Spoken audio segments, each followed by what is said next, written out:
வணக்கம்.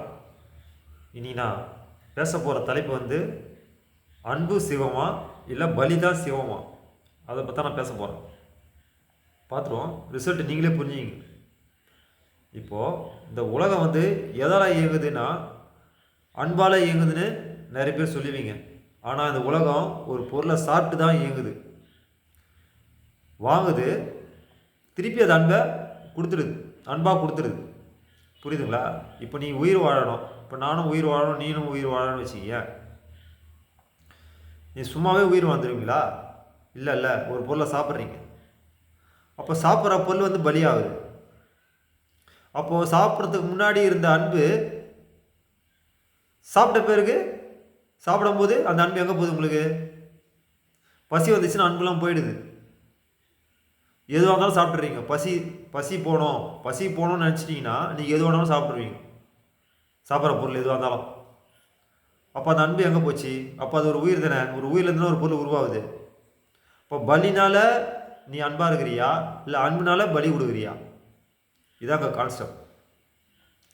அதாவது தொண்டை கீழே இருக்கிற வாழ்க்கை இப்படி தான் குழப்பமாகவே இருக்கும்.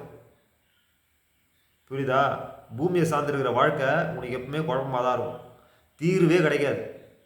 எப்போ தொண்டைக்கு மேலே இந்த ஆகாயத்துக்கு இந்த தலா என்ற குவாண்டம்குள்ளே நீ எப்போ போறியோ அப்போ தான் உனக்கு தீர்வு, எது நல்லது, எது கெட்டது, எது செய்யலாம், எது செய்யக்கூடாது, எப்படி இருக்கணும், எப்படி இருக்கக்கூடாதுன்னு உண்மையான அன்பு, உண்மையான புரிதல், உண்மையான பக்குவம் அப்போ தான் உனக்கு தெரியும்.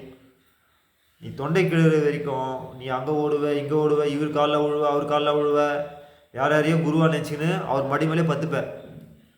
ஆனால் உன்னோட சுவாசம் எப்போ தொண்டைக்கு மேலே போகுதோ அப்போ தான் உனக்கு உண்மையே புரியும்.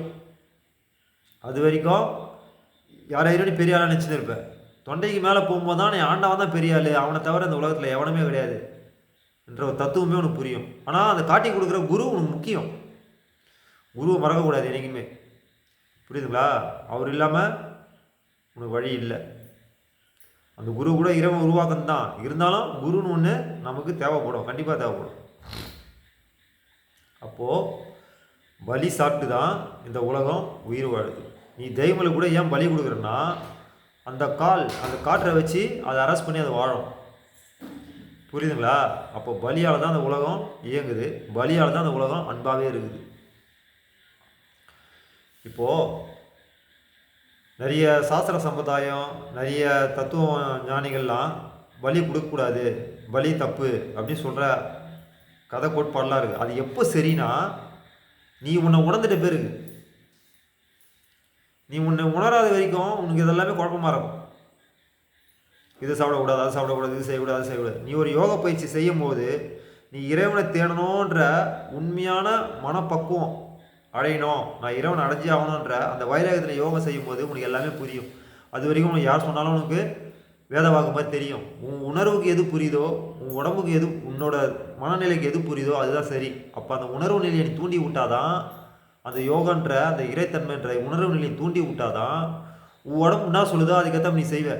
அப்போ தான் நீ பக்குவமாக இருப்ப. அப்போ தான் உனக்கு எது நல்லது, எது கெடுதுன்னு உனக்கு புரியும். அது வரைக்கும் நீ அத்தனை சொல்கிறத கேட்டுன்னு தான் இருப்ப. புரியுதுங்களா? இந்த அன்புனால பலியாகுதா, பலி கொடுக்கறதுனால தான் அன்பாக இருக்கிறோமான்னு அது உன்னை நீ ஆராய்ச்சி பண்ணி பார்த்தா நீ ஏன் முடிவு பண்ணுற விஷயம். இது அர்த்தமெல்லாம் கேட்டுதான் அவங்களுக்கு புரியாது. அவங்கவுங்க மனநிலைக்கு ஏற்ற மாதிரி அவங்க சொல்லிட்டு போயிடுவாங்க. புரியுதா? அப்போ எப்போ உன்னோட புத்தி சரியாக இருக்கும்னா நீ உனக்குள்ள உன் ஜீவனை தேடும் போது தான் உன் புத்தி உனக்கு சரியாகும். அது வரைக்கும் உன் புத்தி குழம்பிக்கிட்டே இருக்கும். இது சரியா, இது தப்பா, அது சரியா, இது தப்பான்னு குழம்பிக்கிட்டே இருக்கும். ஜீவனை தேடும் போது கூட அந்த குழப்பம் இருக்க தான் செய்யும். ஆனால் தெளிவுபடுத்த குருன்னு ஒருத்தர் உனக்கு அவசியமாக தேவைப்படுவார். அப்போது உன்னை நீ புரிஞ்சுக்கணுன்னா உன்னோட சுவாசத்தை பார்த்து உன்னோட சுவாசத்தை கட்டுப்படுத்த தெரிஞ்சுக்கிற வித்தியை கற்றுக்கிட்டு உன் வாழ்க்கையை, உன் உயிரை சரி பண்ணிக்க. நன்றி, வணக்கம்.